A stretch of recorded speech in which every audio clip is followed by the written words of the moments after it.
അതെന്നിട്ടാ സുഖം അതിന്റെ പേര് സവാല പോലത്തെ അതിന്റെ പേരെന്താ എനിക്കറിയില്ല. ആലോചിച്ച് നോക്ക് എന്താ അതിന്റെ പേര്. ലാസ്റ്റ് ഒരു വലയാണ്. അത് മീൻ പിടിക്കാനാണ്. ലാസ്റ്റ് ഒരു വലയാണ്. അതിന്റെ ഫ്രണ്ടിലൊരു സാധനം കൂടി ഉണ്ട്.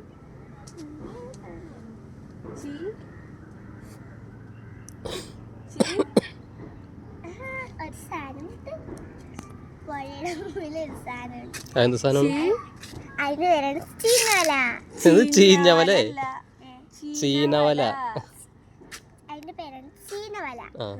ഇതാ കാണുന്നതാണ് ചീനവല. അതിന്റെ അപ്പുറം കാണുന്നതാണ് കോട്ടപ്പുറം പാലം. അവിടെ പുതിയ പാലത്തിന്റെ പണിയൊക്കെ നടക്കുന്നുണ്ട്. പാലത്തിന്റെ മുകളിൽ കൂടെ ബസ് പോകുന്നു.